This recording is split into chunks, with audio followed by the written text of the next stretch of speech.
पडक्या वाड्याच्या त्या बंद खोलीत मृत्यूचे तांडव सुरू होते. पेट्रोलच्या तीव्र वासामुळे आणि आगीच्या प्रचंड उष्णतेमुळे हवेतील ऑक्सिजन वेगाने संपत चालला होता.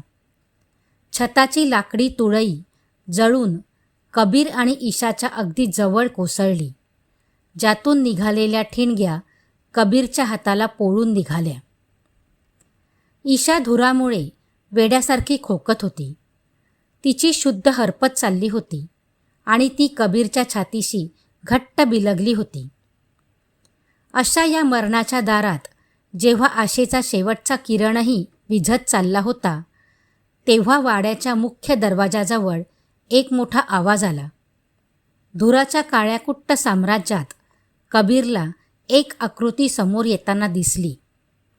त्या व्यक्तीने आपल्या अंगावर ओले गोंडपाट पांघरले होते आणि हातात फायर एक्स्टिंग्विशर होता. कबीर सर, ईशा मॅडम, कुठे आहात तुम्ही? तो आवाज ओळखीचा होता. तो दुसरा कोणी नसून कबीरचा मुंबईचा विश्वासू अंगरक्षक आणि ड्रायव्हर विक्रम होता. कबीरच्या गाडीतील GPS ट्रॅकरचा इमर्जन्सी अलर्ट थेट विक्रमच्या मोबाईलवर गेला होता आणि महाबळेश्वर पोलिसांना सोबत घेऊन तो जंगलात पोहोचला होता. विक्रम, आम्ही इथे आहोत. दरवाजा बाहेरून बंद आहे, कबीरने आपल्या संपूर्ण ताकदीनिशी ओरडून सांगितले. विक्रमने आगीवर ताबा मिळवत खोलीच्या दारापर्यंत रस्ता केला. त्याने आपल्या मजबूत खांद्याने आणि सोबत आणलेल्या लोखंडी टॉमीने दाराची साखळी तोडली. दरवाजा उघडताच कबीरने ईशाला आपल्या कवेत उचलले आणि विक्रमच्या मागे धावत तो वाड्याच्या बाहेर आला. ते बाहेर पडताच अवघ्या काही सेकंदात तो जुना वाडा पत्त्यांच्या बंगल्यासारखा कोसळला आणि आगीच्या भक्ष्यस्थानी पडला. बाहेर 2 पोलीस गाड्या आणि एक रुग्णवाहिका उभी होती. इन्स्पेक्टर साळवी धावतच कबीरजवळ आले. कबीर आणि ईशाला तातडीने प्रथमोपचार देण्यात आले. ईशा आता सुरक्षित होती, पण ती प्रचंड हादरली होती. Kabir sir, thanks to your GPS tracker. पण हा सगळा काय प्रकार आहे? अद्वैतने या वाड्याला आग का लावली? आणि ही मुलगी? साळवींनी ईशाकडे पाहत विचारले. कबीरने आपल्या कपाळावरची पट्टी नीट करत साळवींचे दोन्ही खांदे पकडले. त्याचे डोळे रागाने लाल झाले होते. साळवी, ज्या मुलीला तुम्ही मृत समजत आहात, ती खरी ईशा सरदेसाई माझ्या शेजारी जिवंत उभी आहे.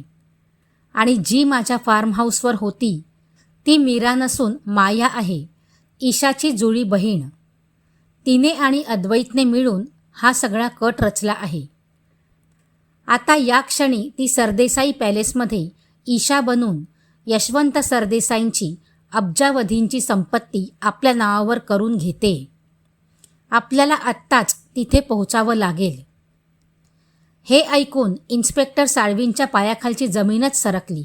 व्हॉट? जुळी बहीण? चला, वेळ न घालवता निघा. तिकडे सरदेसाई पॅलेसमध्ये वकिलांचे काम अंतिम टप्प्यात आले होते.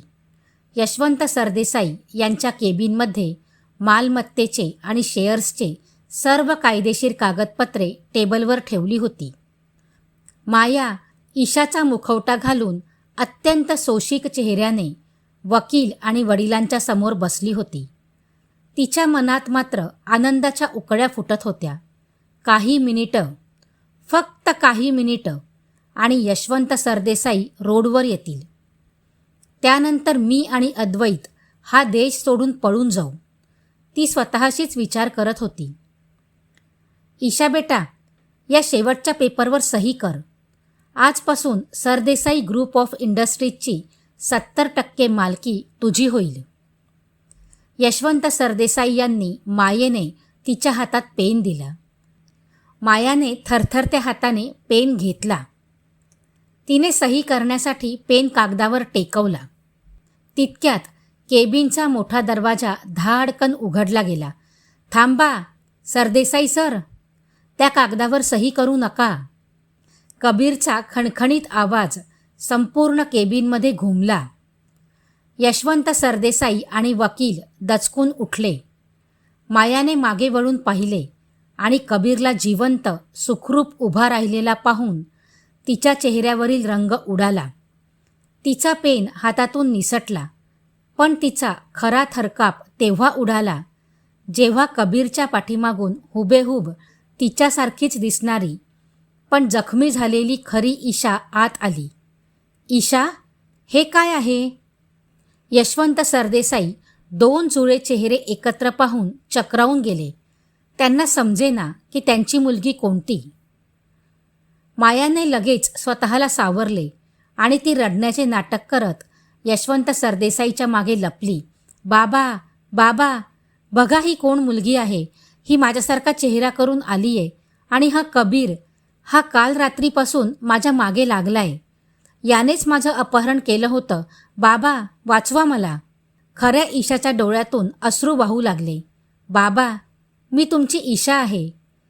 हिने आणि अद्वैतने मला जंगलातल्या वाड्यात साखळदंडाने बांधून ठेवलं होतं आणि आज तर अद्वैतने मला जिवंत जाळण्याचा प्रयत्न केला.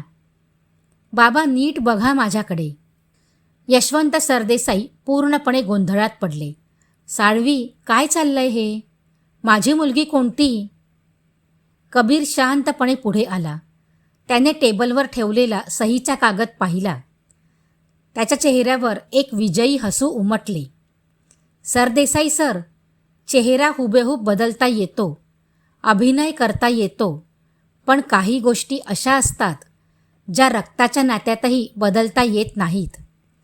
कबीर मायाच्या जवळ गेला. माया घाबरून मागे सरकली. सरदेसाई सर, मला सांगा, खऱ्या ईशाला उजव्या हाताने लिहिण्याची सवय आहे की डाव्या? यशवंत सरदेसाईंनी क्षणभर विचार केला. ईशा लहानपणापासून लेफ्ट हँडेड आहे. कबीरने टेबलवर पडलेला पेन उचलला आणि तो मायाच्या समोर धरला. मग सरदेसाई सर, नीट आठवा, आत्ता काही सेकंदापूर्वी ही मुलगी कोणत्या हाताने सही करणार होती?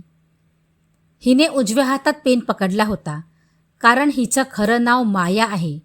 ही डाव्या हाताने नाही तर उजव्या हाताने लिहिते. हे ऐकताच माया जागच्या जागी गोठली. तिची सर्वात मोठी चूक पकडली गेली होती. यशवंत सरदेसाईंनी कागदाकडे पाहिले. त्यावर मायाने उजव्या हाताने पेन टेकवला होता. माया? यशवंत सरदेसाईंचा आवाज रागाने थरथरला. तू जिवंत आहेस आणि माझ्या खऱ्या मुलीचा जीव घेण्याचा प्रयत्न केलास? आता खेळ संपला आहे हे मायाच्या लक्षात आले होते. तिच्या चेहऱ्यावरील तो निष्पाप, लाजाळू मुखवटा क्षणात गायब झाला आणि तिचे क्रूर, हिंस्त्र रूप समोर आले. ती जोरात हसली. हो, मी माया आहे, तुमचं पाप. यशवंत सरदेसाई, ती ओरडली. तुम्ही मला कधीच स्वीकारलं नाही ना?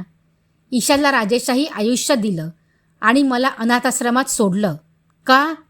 आज मी तुमची सगळी संपत्ती हिसकावून घेणार होते, पण या कबीरने माझा सगळा प्लॅन बर्बाद केला.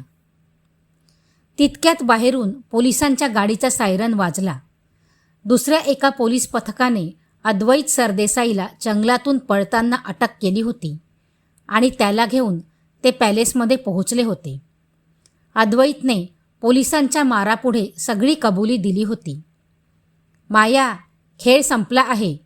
अद्वैतने सगळं कबूल केलंय. You are under arrest. Inspector साळवींनी बेड्या पुढे केल्या. पण माया इतकी सहजासहजी हार मानणारी नव्हती. तिने अचानक वकिलांच्या खिशातील एक मोठी धारधार कात्री काढली आणि सरळ ईशाच्या गळ्यावर ठेवली. कोणीही पुढे येऊ नका. साळवी, पिस्तूल खाली ठेवा, नाहीतर मी हिचा गळा कापून टाकेन. माया वेड्यासारखी ओरडली. ती ईशाला ओढत केबिनच्या बाल्कनीच्या दिशेने नेऊ लागली. बाल्कनीच्या मागे थेट 100 फूट खोल दरी होती. वातावरण पुन्हा एकदा तणावपूर्ण झाले. यशवंत सरदेसाई आपल्या मुलीसाठी हात जोडून रडू लागले. कबीरने अत्यंत सावधपणे एक पाऊल पुढे टाकले. माया, शांत हो. ईशाला सोड. तुला संपत्ती हवी आहे ना?